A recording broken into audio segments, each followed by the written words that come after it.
And we're live. Hi, it's Karyn Bryant for MMA H.E.A.T, and I'm here with Steven Marrocco of MMA Junkie and Sports Illustrated. And we understand that we are a couple minutes behind schedule, but it's Saturday night. We're on, what are we on? Brazilian time? CP time? Steven, what's the excuse? We're on Feeling Good time. We're sponsored by Natural Light and I wish.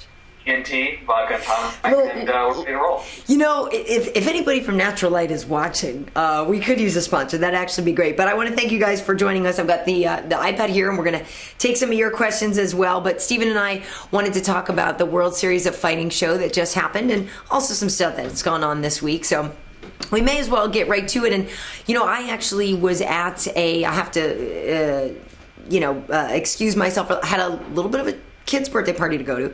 So I only caught a little bit of the replay of the undercard fights, the prelims, later on the internet. But did anything stand out to you, Steven? I'm happy to hear that Jay-Z won his fight in the first round with a leg lock. I've always been a Jay-Z Cavalcante fan, but anything stand out to you?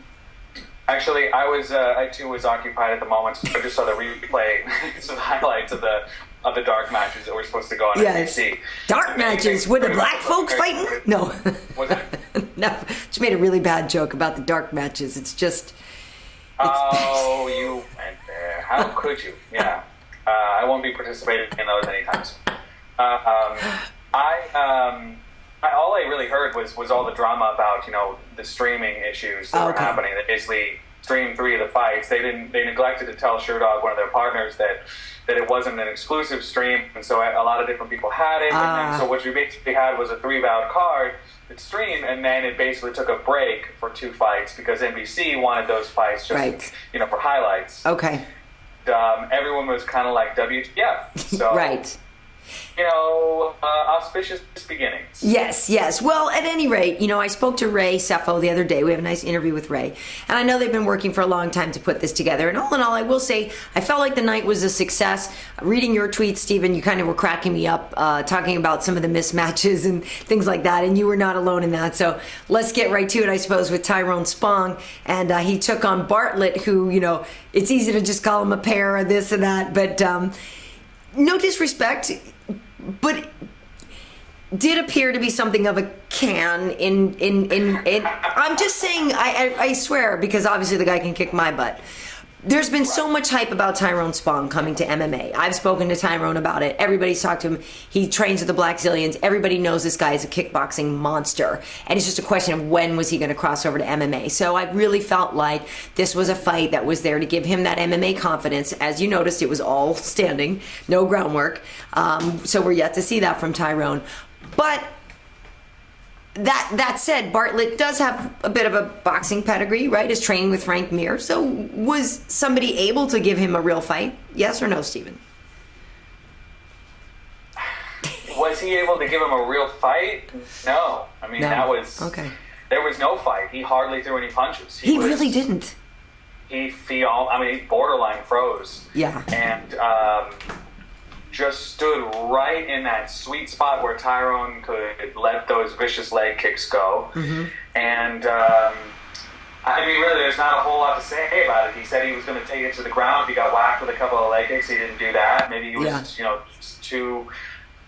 it's very well possible that he just froze, in the moment. And that happens. The guy had a 7-2 record before. Mm-hmm. I haven't actually checked, who his opponents were and whether they had winning records or something. But the idea that he was a boxer, as I tweeted, I couldn't find him on BoxRec. And last I checked, that was the place to go. The same as SureDog is with the Fight Finder is with MMA Records or MMA.com. Right. So I couldn't find him, and I don't know where that came from. But from what I saw that evening, it just seems like he just froze, or he wasn't supposed to be there in the first place, or he is what they call resume tinsel. Right. Well, and I will say this too. Not that Tyrone's KO wasn't spectacular, it was the great walk off. Is he waiting for the 8 count? Is he just like, boom, here comes the dynamite, or what? The boom goes the dynamite type thing. But I actually sort of expected Tyrone to be more aggressive. Like, not that he wasn't aggressive, but I actually sort of expected him to go out and just really put the hurt on him from the ring and of the bell. And I thought it was kind of nice that he was cautious, and I understood that there's reason for that. But at the same time, I kind of like felt like, okay, I've been telling everybody about this monster, and I want you guys to see him. I mean, he did deliver to a degree, and maybe I'm just, splitting hairs here, but I kind of actually expected him to be even more ferocious. He might have been just worried about the takedown. So, True. If Bartlett is going to come in and shoot and take him down, I mean, it's one thing to do it in the gym, but to do it live is a different thing. Right. And I would imagine that he wasn't, despite what he said, I mean, Pat Barry said it really well, another guy that didn't even get, even to the close to the heights that Tyrone got to. In kickboxing. And grappling in a live fight is different than doing it in the gym. Right. So I guess that's what I would attribute that to. Mm-hmm. It was, I think when he figured out that Travis wasn't really going to throw anything, he sort of turned it up. No, you're right. And the old habits die hard. Standing 8 count, you've been doing that since, he's been doing this since what, like his teens? The guy's been doing kickboxing since his teens. He was 27 years old. He has something like 30 or 40 kickboxing matches. And this guy has been bred in combat and kickboxing. So it's going to be interesting to see what happens to him, when they actually give him an opponent that can grapple. For sure. And, and he's got to, listen, if you're training with Rashad, you're going to learn about grappling. You're going to learn wrestling. You're going to learn a lot. And Vitor Belfort. So the Black Stallion camp is representing, let's say. And by the way, Jay-Z Cavalcanti, like I mentioned, also won on the undercard with a leg lock, and he is from the Black Stallion camp as well. I'm just going to pause for a moment here, Steven, and see if there's any questions here, if anybody had any comments on that fight as well. I just know that it's so funny because leading up to this, it was all spong, spong, spong. Like everybody was, so interested. And all I can think of, the Erykah Badu, you better call Tyrone. You know what I mean? Tell him, come on. All right, well, this is unfortunately not... Oh, there they are on the side.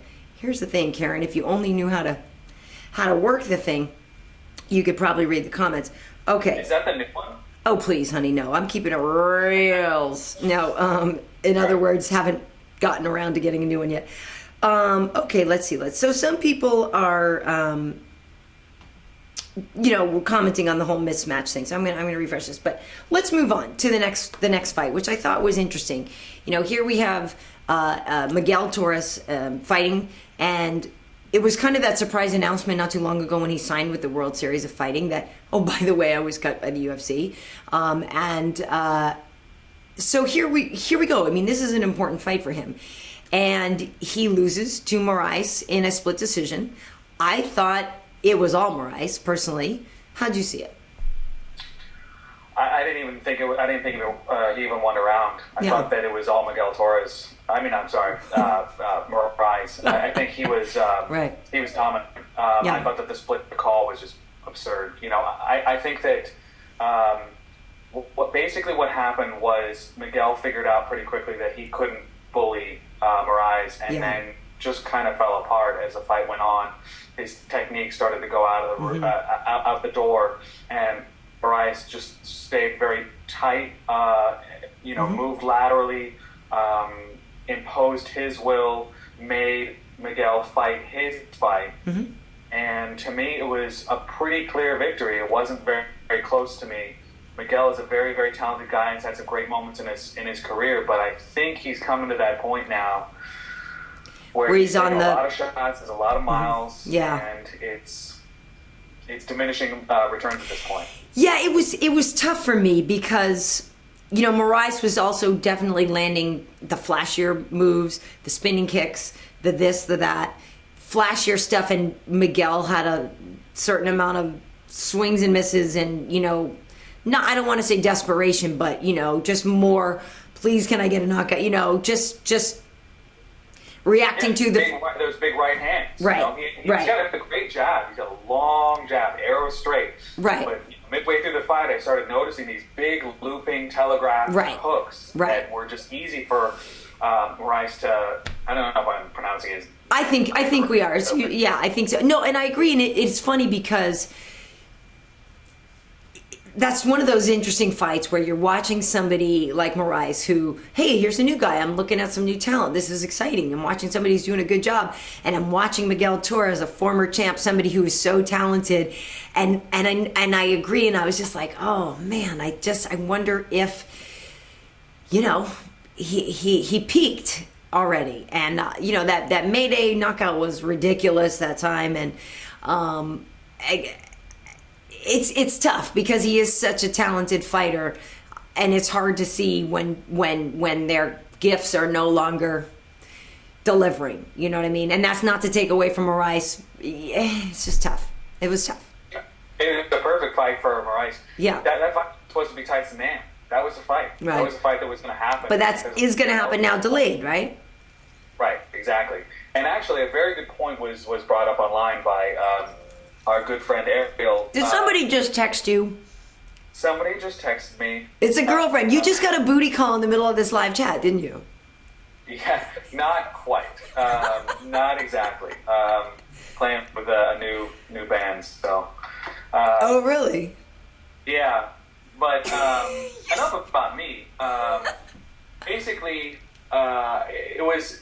They didn't really build him up. They kind of announced him. Mm-hmm. They didn't really give any of his backstory. Okay. Tyson's Yeah. story. Yeah. They sort of, Tyson Nam's your next fight. And it was interesting that they sort of announced him and treated him like like he was already known, like it was like a hardcore kind of right. situation.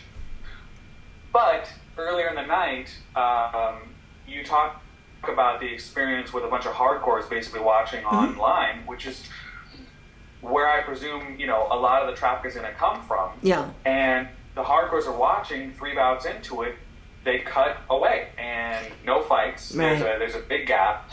So there's obviously some lessons to be learned from this first event, which is, the way it is with any show. Sure. So I don't know. It's I'm looking forward to seeing Tyson fight Moraes. I think it's going to be a really good fight. That's going to be a great fight, actually. All right. Well, nice. Well, here we go. There's some comments coming in. Somebody's saying, I thought Torres got outclassed by the relatively unknown Moraes. Do you guys think he was overrated or that he's nearing the end of a long career? See, now that's interesting. I don't know personally that Miguel was ever overrated.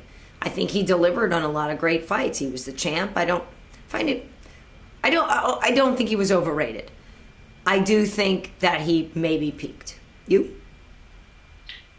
I would agree with that. Yeah. I mean, the fact of the matter is that he dominated the WEC for a little while. Mm-hmm. You can say it was an earlier time in which the talent pool wasn't as developed as it is now. Okay. Right. You can't say, fighters are just generally getting better and the competition is getting stiffer. Mm-hmm. You also got to figure that Miguel has been in the game since the early 2000s. Yeah. So whereas he's been in this game for a long time and has been fought a lot of tough fights and been in a lot of wars, Mizugaki being one of the big ones and getting which people say he maybe never recovered from. There was that. And also Bowles. I would actually go with Brian Bowles. Mizugaki was bad and Bowles was really bad KOs. So I think it may be a combination of just time having an effect on it. And also I think perhaps maybe the talent pool wasn't as developed back then. WEC was not. Sure. WEC was working with what they had at the time. Yeah. And as they cross over to UFC, a lot more players are coming into space. Featherweights are thinking about dropping down. Sure. And there's more players in this space. So it's easy to ask that question, was he overrated? But at the time, he was doing really well. Sure. And it's not for lack of training with a great camp. He's up at TriStar with Faraz. It's not for having great schooling and a great support system. So, I mean, it's true. I feel you on that. I mean, the next generation of fighters, get out the way. I kind of feel like, a lot of the time it's just really... Might be that guy, right? Moraes. You never know. Really, this was a perfect fight for him to showcase his skills. And really, one of those fights where you beat a former champion and you take that next step in your career. Yep. Now he's got that to go to the negotiating table with, especially if he beats Tyson. He's going to be a guy that you might end up seeing in the big show. Yeah. Well, let's move on and we'll talk about somebody who was a big person in the big show, Anthony Rumble Johnson. I'm a Rumble fan. I'm just going to be honest with you. I like him a lot. I think he's a really great guy. I saw him. I was in Florida in September visiting grandma. But I also went over to see, because everybody's grandma lives in Florida, right? I mean, isn't that like a rule? Of course. It's a rule. But I went over to the Black Zillions gym, which, by the way, is giant and really hooked up. And my brother who lives in Florida was like, damn, because he had just signed up at another gym, not too far away for like a year. And he got over and Rashad's all, bro, you should train here. And he's son of a... But anyway, it's a great facility. And I saw Rumble and, was talking to him for a while. And, he's been busy. He's been fighting in Titan. He's been, busy since getting cut after the fight with Vitor. And now, ironically enough, training alongside Vitor. But Rumble's one of those guys who I thought in his first fight at 205, I thought looked really good and comfortable. And I remember we had a little exchange on Twitter. I'm like, how you feel? And he's like, I felt really good because he didn't look tired. He didn't gas. He looked like he was comfortable in his body. And he told me when I saw him, he's still getting used to that feeling. But my goodness, he looks really comfortable at that weight. It seems like the right weight. And then when he says in the post-fight, oh, well, I thought I'm showing him how a 170er does it. I'm like, dude, on what planet were you ever actually really a 170? Because you are giant. But I'm really happy to see him doing well, as I think he's a talented person and a very likable person. And I'm just glad to see him get in his groove, Not suffering as much. Yes. There's a man who has suffered a lot. Yeah. His kidneys have suffered a lot. Yes, for sure. I thought, it was an interesting thing. The fight was going okay, and then it was the eye poke. It's like, oh no, you didn't, right? Yeah. Boom. Done. Anthony Johnson fights, it just seems like they invariably have something to do. There's some sort of foul that comes into the picture and sort of, creates another wrinkle in the fight. But in this case, the eye poke actually set up a finish. Right. First there was the low blow and the whole thing with Rumble getting the low blow, and then everyone's like, is he going to be tentative? Is he going to kick anymore? And then, he did. He threw a front kick and stuff. But I thought that was a nice KO. That was he leveled him. You can't ask for a better answer to the eye poke. Yeah, and I would say the same thing with him as I would with a lot of these Spong and even Arlovski to a certain degree. You need to get these guys in there with some good talent to see what they're going to do. Right now, it feels like what they're trying to do is build them up. It's a new show, and get some knockouts. Get a card that was exciting, right? Finishes, mostly finishes, right? Well, so it's one of these things that local. It's if these guys can actually fill out their talent roster and make it so it's they not only have some stars, but they also have some. They can put on some competitive matches. Right.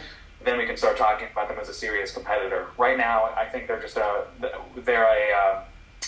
they're not a local show. They're bankrolled a little bit better than a local show. Yeah. But right now, they're kind of in that sort of in-between space where, they put on some good fights. Now they need to start cultivating some talent. Probably need to, trim the payroll a little bit, start to think about a little bit more long-term. Yeah. Get some really good guys in there and actually start, before they can really ever be considered a competitor. Well, and it's interesting you bring up a few things because, like I said, I spoke to Ray earlier in the week and we talked about the fighters and how they're signed, and they are signed to exclusive deals with the World Series of Fighting. So, like I said, Rumble has been in Titan, and some of these guys have been fought here and there. So for now, these guys are going to be exclusive to the WSOF. In Spong's case, he's still allowed to go fight, kickboxing events, but for MMA, he's going to be exclusive to them. But it's funny because we talked about, trying to grow an organization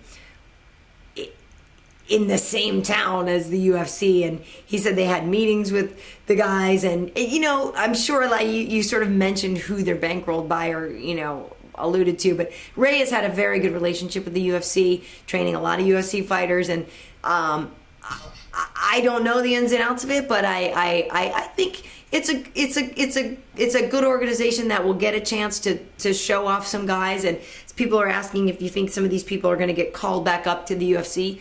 And I suppose it's possible, but that's the point I wanted to try to make, is that for now, some of these people are signed to, multi-fight deals exclusively with the World Series of Fighting. So what do you know about the bankroll?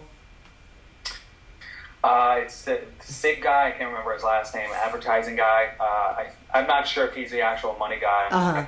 I know Keith Evans is in the executive staff. Yeah. He's a former IFL guy, and then before that, UFC. And they've also got another couple guys. They started out with Ray and a guy named Sean Claggett, I think his name was. He was a matchmaker, and then they had a whole a change of the office staff, so to speak, and that's when SIG, this advertising guy, came on. I don't know if he's actually the guy, but there's some people that have some experience in the business. Yes. I mean, the thing that I've heard about them mostly is that they've been paying a lot for their talent. Mm-hmm. They've been overpaying a lot for their talent, and that's not good for long term. No, and we've seen that before, and that's all that stuff. So. Right, and that's the thing, because we've talked about that before. We've seen these events that are one and done, and. I talked to Ray about it, so people should seriously check out that interview with him. But he swears that they're going to do it, and they've already got, like you said, that show set in January. And they've already got a deal with NBC television. So I definitely wish them the best, and I think Ray is a wonderful guy who might also end up fighting on one of their cards, because he's still been fielding offers from other organizations, and then they just said, hey, what the heck? Why don't fight for my own? I've been getting comments on my phone. People that I play music with are actually asking me to comment on this. For anybody that's actually watching this, your speakers, your stack. This is a hard key high drive 112 powered by a GK 1001 RP. Right. That's 700 watts at 4 ohms. 4 ohms. You just dropped ohms on this. You dropped ohms. I got all me on you. And then I have an orange. This is actually a 410 in basically a 110 enclosure. It's called an isobaric amp, where the speakers they're basically like this. They're right behind each other and they're in phase. So that means you get the same sound with half the speaker. Right? Because we all know the Marshall stack. I grew up. My brother was a guitar player, so I grew up, knowing about the Marshall stacks and all that. And by the way, I just saw Jane's Addiction last weekend. Awesome. But it's fun. Yeah, they're, come on. They're ridiculous. I mean, I've seen them back in the day so much. And I'm actually, I'll get into it, thrilled, but I'm going to see the Afghan Wigs next week. And I'm just I'm over the moon. But anyway, does it go to 11? What's that? Does it go to 11? Oh, it goes to 11. Yes. Or you can also set 9 and make 10. 10 one more, but it goes to 11. This one does go to 11, so there's no even need for that thought. Good stuff. Somebody is trying to bark at me because they put in all caps. They have a question. One thing that I did take note of at the beginning of the event when they were giving the rules. No elbows. And we love a Muay Thai elbow. So Strikeforce used to not let you rock the elbows. Elbows on the ground, right? Right. Elbows thing. I mean, right. That's the IFL. They didn't do elbows in the IFL. Yeah. So what's your take on that? Well, I'm to be honest a little surprised. I see the logic in doing it with Bellator or with the tournaments. Mm-hmm. Not doing that. You don't want to wreck the guys. Right. Totally see that. I don't see what the big deal is for one-off fights. Yes, they do cause cuts, but sure. Yes, that's part of the game. That's the game. Yeah, I'm actually. I want to see knees. Just to clear, I want to see knees to the ground. Knees to the head of a grounded opponent. You want that? Don't want to see soccer kicks, but I want to see knees to a downed opponent, and I want to see elbows. Knees to the head of a downed opponent. Yeah, so wrestlers can't shoot in and rely upon this, stupid safety. Tactic when they shoot in, and they know that they're not going to get kneed in the head, and that's why they do it. There's something to be said, I think, for actually having a fight in which, all these techniques when it comes to down opponent, down opponent, they force fighters to evolve and to defend Yeah. And that creates a situation where there's more motion. When you have these rules like the knees to it, no knees to a down opponent, it creates a position for where people could stall. Sure. And if we're really well, we've all seen it. The guy just dropping his hand. Happens all the time, right? Right. And it's annoying, because It you is can annoying. tell a guy in a game. Right. It is annoying. We don't. I'm with you on the soccer kick thing because when I look back, as much as, I'm a huge Shogun fan, and when I look back on those fights, though, and he's just soccer kicking people's heads, it's vicious, and it's really hard to watch. It's hard to watch. Very hard to watch. And you know what? I mean, you can make the argument that, well, if they're getting soccer kicked, they just need to move a little bit faster. And yeah, I get that. But I think to keep this sport even moderately palatable to the masses, or even to the existing audience that we have right now, I think it's good to keep soccer kicks out. Thank you. Yes, obviously, I think it's pretty well confirmed. I'm a big MMA fan, but the soccer kicks to the head, can't take it. I can't take it. All right, well, let's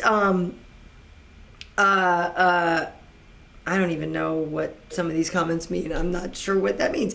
But anyway, I'm going to move on to Andrei Arlovski and Devin Cole. Arlovski's a guy who, we've got one of his UFC, round 5 figures. I mean, Arlovski was the shiz for a while.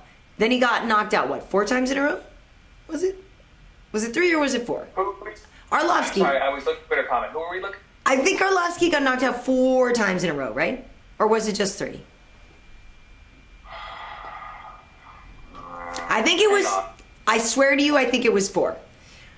It was 4 consecutive losses. 4 consecutive losses. Of that, and it was 3 TKOs. I think it was 4 was Silva was a decision loss. Okay. Karatanov, the semifinals of the Grand Prix, that was a KO. Okay. Regardless of really bad. My point is that, everybody, it was the glass jaw this, it was the he can't take a punch anymore thing. Builds himself up fighting, in one, did he do the 1FC? No, he fought in Hawaii, right? Yeah. Right. Fought in Hawaii, fought Tim Sylvia, and kicked Sylvia in the face. Kicked Sylvia in the face, speaking of... And then said, it's cool, bro. It's over. But Arlovski's one of those guys that I don't want to see him go yet. You know what I mean? I like having him in the mix. That being said, was this an amazing fight? I don't know if it was an amazing fight, but it was fun. Well, yeah, I mean, that's the whole thing. It's basically, he's another guy, I would say, that, let's put him against some good competition and see how he does. Because I actually thought that Devin Cole was going to, be a little bit more competitive. I thought that his wrestling was, first of all, I did not think he was going to stand and let Andre get a rhythm going, which is really not a great plan for Andre. I was also surprised that he went for that single off the cage as opposed to, getting down for a double, but maybe that's just Andrei Arlovski, not making that possible. Right. So, he's a guy that he is 33. Okay. He's on the cusp there. He could actually theoretically make another run. He seems older because I guess I feel like if they keep the... Right. And I feel like, I guess it's something, I talked to Ray about that. If the World Series was going to do tournaments, and I guess initially it was their idea to do tournaments. And then they scrapped it for one reason or another. So yes, at some point, I guess, like you were saying, if they have enough of a talent pool, if they build enough people, maybe we can get some sort of championship thing going. I would like to see Andrei Arlovski do well. I would, because like I said, he's a fun character to have around. He's a very marketable guy. Yeah. And he's, the thing with him is just building up his confidence. The thing is, the reason why they didn't do the tournaments is because there just wasn't enough talent out there. There wasn't enough, really reputable talent. And I think it would have just required a lot more resources, and it would have been a lot more of a logistical nightmare to actually do, at one point they were thinking about doing 32-man tournaments in each weight class. And that would have been a nightmare plan. So the way that they're doing it is fine. Devin Cole, I think, was the first step, and what they're doing is they're trying to build him up and get his confidence back. And so he can, because when he is on, when he is sharp, like the way we've seen him, he's pretty goddamn marketable. So. Well, and here, like I said, we have the round 5 figure, and here he is, and I'm telling you this, This guy, I'm sure right now, is knee deep in ladies at the after party. You know what I mean? Right. Actually, I think he's got. I read on Twitter that he's getting married, or he got married actually. Doesn't mean he doesn't still have some honeys. He had then the post fight. Yeah, I know. He's off the market. Forget it, Karyn. Oh. Not gonna happen. Okay, I'm projecting here, but really, this is a one-woman man? No. Even this figurine can go score right now out in Hollywood. Come on, Steven. Well, there's the road rules. It's there's I don't know what kind of the way he goes, but there's always road rules. Road rules. We'll see. I don't know how he rolls. I don't know either, but I'm happy to have him around. Well, so all told, I think the show was a success. I thought, if we're looking at the big picture, the gestalt version of this whole thing, I thought the production value was good. I enjoyed the program. I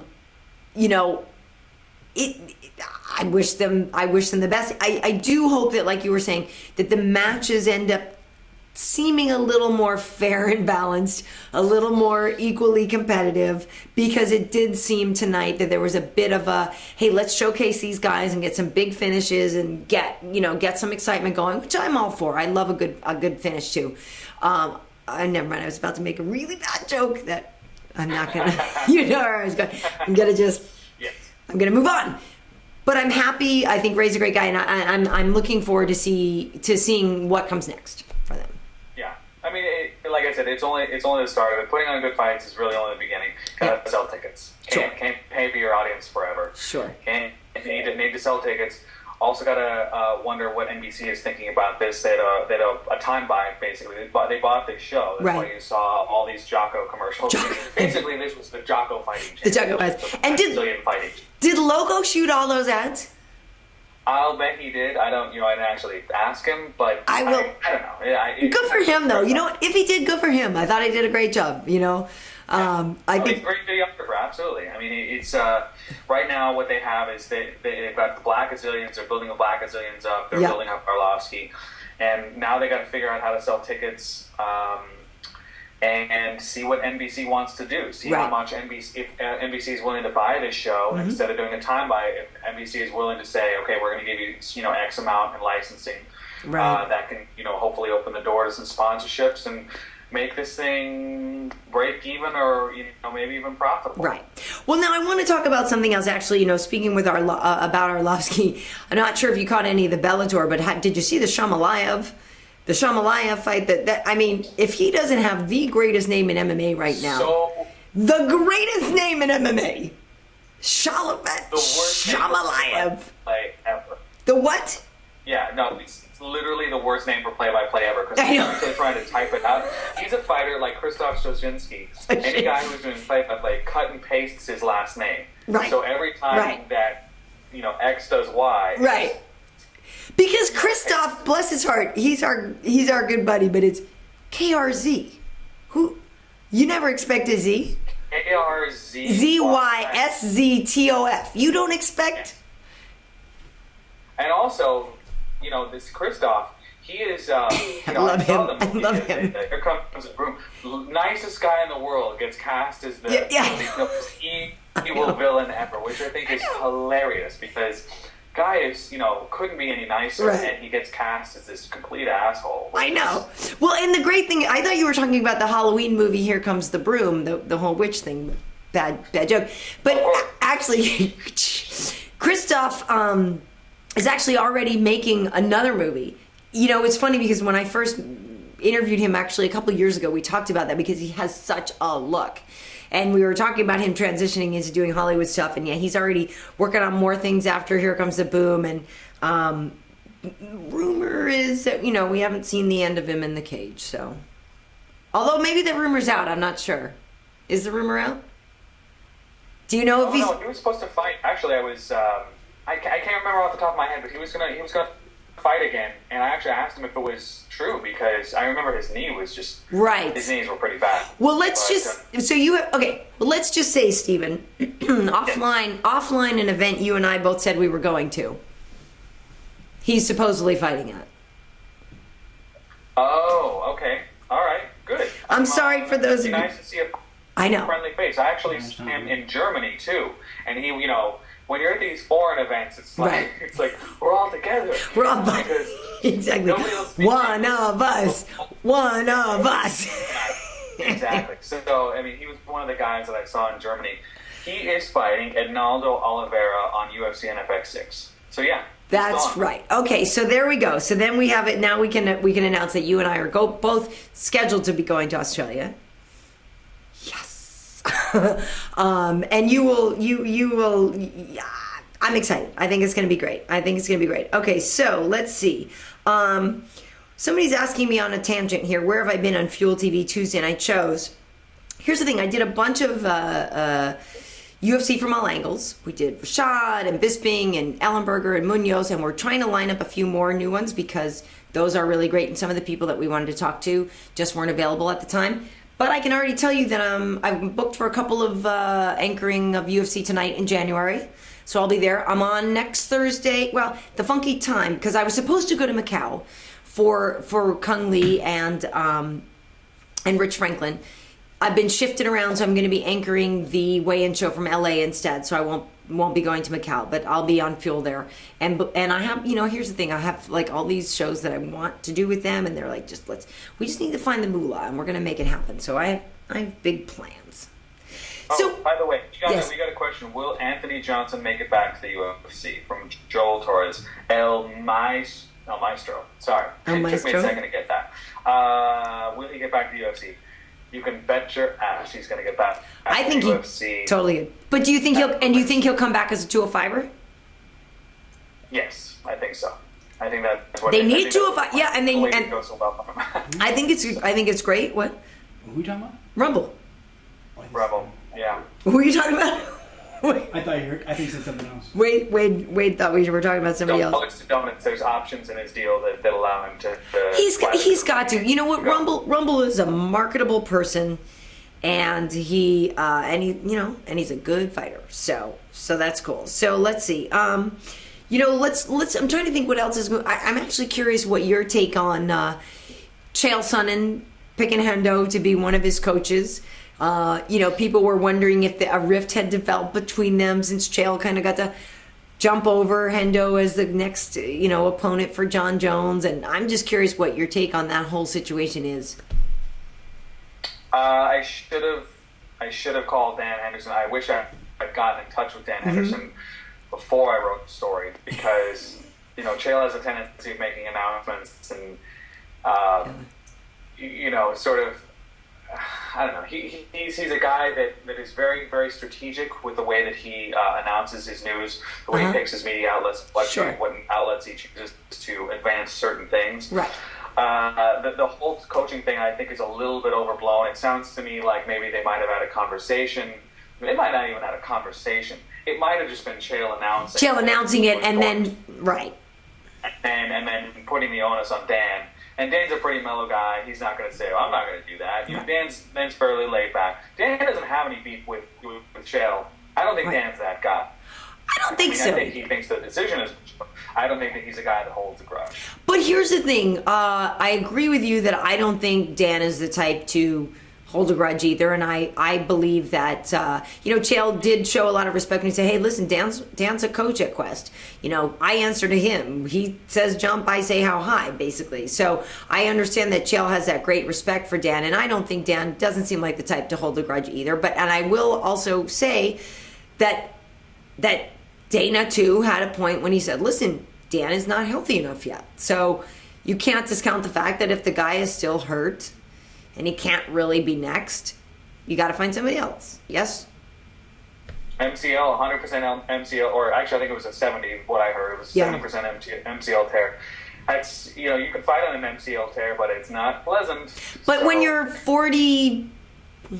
And that, you're a little bit older, it takes you a little bit longer to bounce back. But I mean, the thing that crushes me is I really wanted to see Hendo and John Jones fight. You know what I mean? I really, really wanted that fight. And let's say something. Well. That's here you go. So you're basically saying that John will beat Chael, and so that Dan will get his chance. Because what happens if Chael beats John?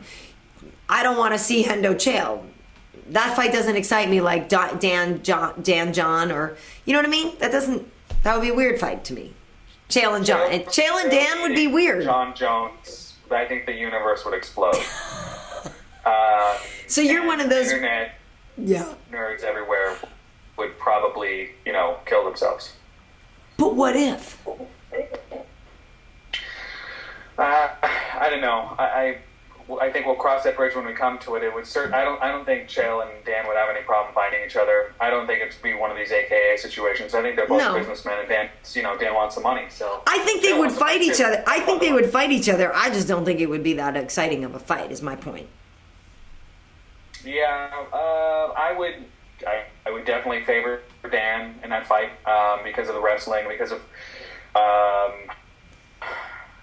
the striking as well.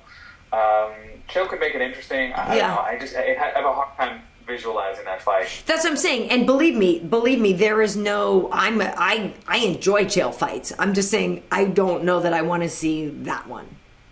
So, moving on to a couple of other topics.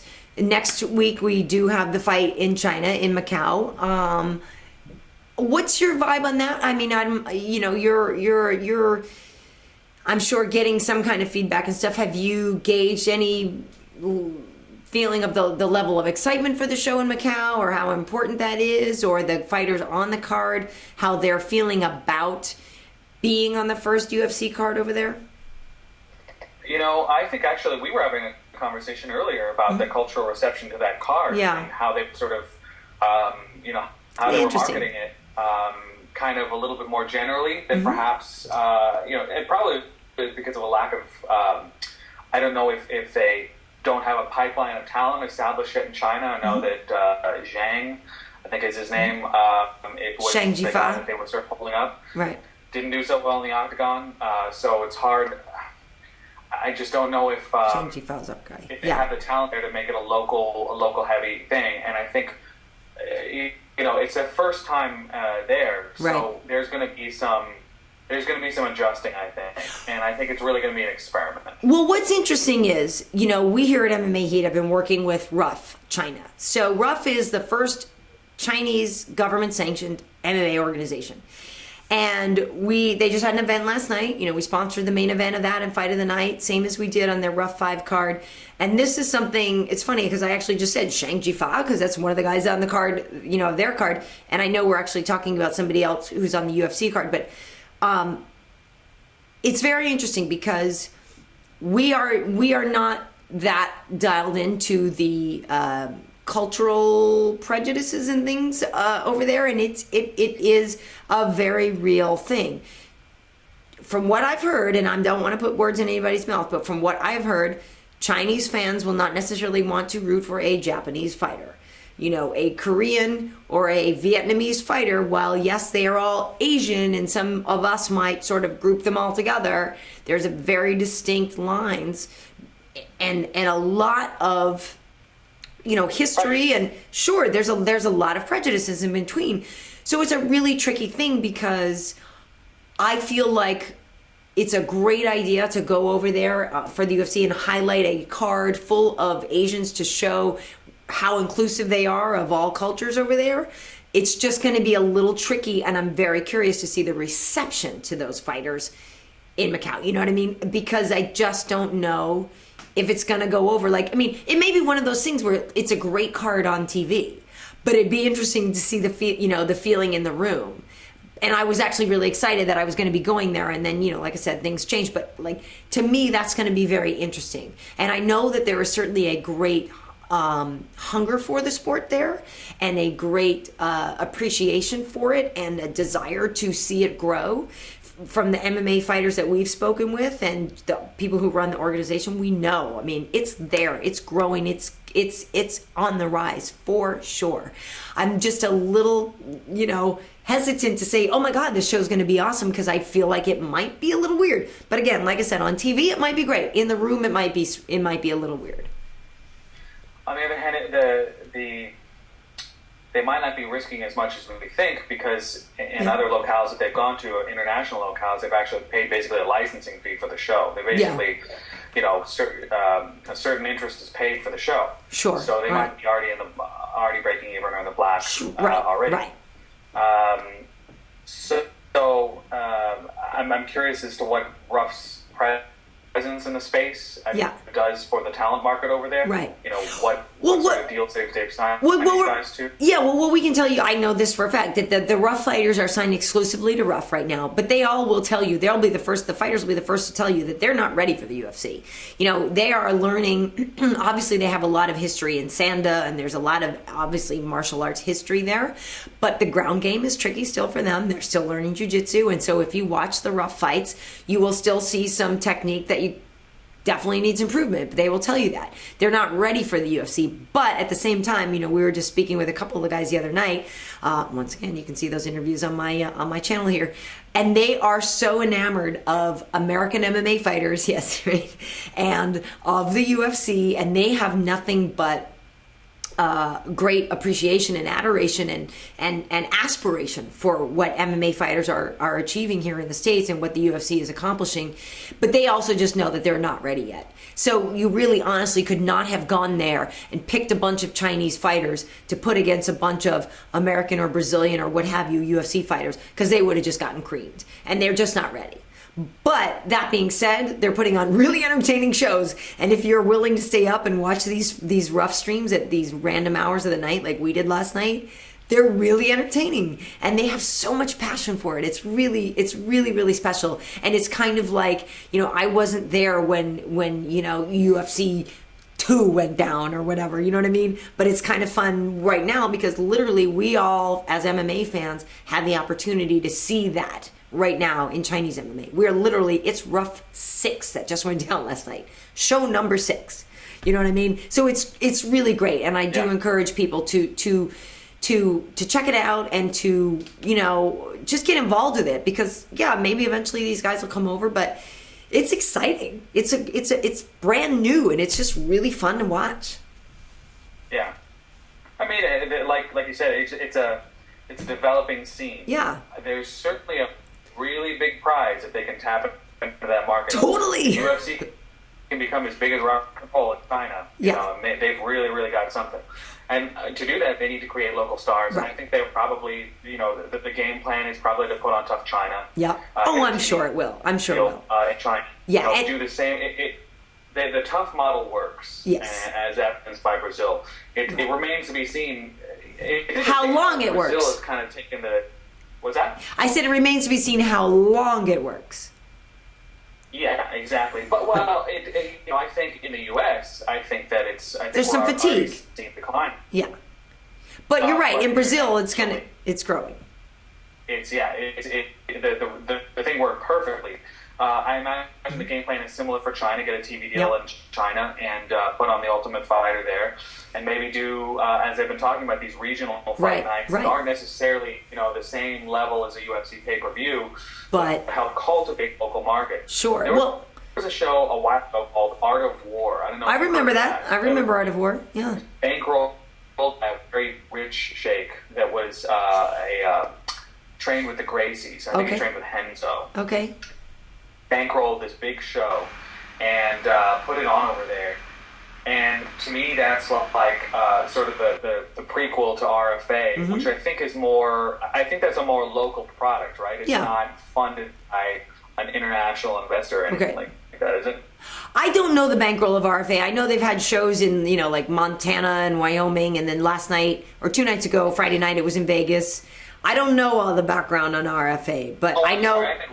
Sorry, I meant Ruff. Oh, Ruff. Okay, Ruff. No, Ruff is completely Chinese owned. All the fighters. That's the whole thing, is that you have to either be a Chinese national or somebody who's been there X amount of time. Like, for example, right now there's a guy, Rodrigo Corporal, who's doing very well. He's a Brazilian national, but he's been in Hong Kong and based there for a long time. Because that was one thing we asked Joel, who runs Ruff, is like, well, what's stopping Joe Schmo from uprooting himself from Orange County and moving to China and saying I'm a Chinese fighter? But they have to have real roots there, and it's a government sanction. When the people win the rough tournament, they're literally going to be the Chinese national champion, sanctioned by the government, which is a whole other thing, and which is the whole reason why the UFC has not gotten in there yet, because China, as we all know, is its own entity, and the government is a whole.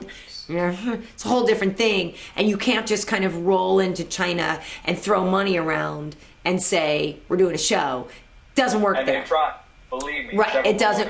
Right, try. it doesn't work there. So Rough has really worked from the ground up, which is why they're supported. Listen, they're on satellite television there. The amount of homes that Rough can reach is ridiculous. You're talking billions. You know what I mean? And then it's actually really exciting. And we're probably, like I said, MMA Heat, we sponsored the main event and the fight of the night of their last 2 shows, and we're likely going to be going over there and getting our own boots on the ground to film, because it's really exciting. And I also will tell you this, not that, the fighters that we deal with here in the States are great, but these kids, I mean, when I'll do Skype interviews, and I'm like, holy cannoli, I'm Skyping a dude in Inner Mongolia. Like, I'm a dork. Like, to me, I'm like, that is so unbelievably cool to me that I'm talking to a dude in Mongolia right now who's ready to fight, and training in Inner Mongolia. Yeah, that's awesome. Yeah, and it's really, really cool. Like, I'm kind of dorking out on being part of this world MMA stuff, so it's really fun for me. It's really fun. So let me see if we have any more comments, because I think our our hour is nearly up. Steven, how's Portland? Portland is raining. God Surprise. Damn, it started raining about a month ago, and it really hasn't stopped. I'm not kidding. It has not stopped. It stops for a couple hours. Yeah. You get out and you're like, maybe today will be clear. And then, it inevitably starts coming down again. It's Pacific Northwest. I grew up in Eugene. Yeah. But this feels like a different breed of precipitation here. Yeah. Well, good luck to you. We miss you here in LA. I'll be back. Yes, well, you will be back. Well, thank you for talking with me, and we should likely talk after the Macau show. I think that would be a good time for us to talk again, and then of course the following week we have GSP and Carlos Condit going at it, so that's going to be exciting. Yeah, for sure. I'll be there with my boots on the ground, as you said before. Nice. And maybe we can do something on site. That would be fun. All right, well, you take care and heal up your finger and tend to your heart key stack and keep drinking that natural light. It's a journey. Thanks, Steven.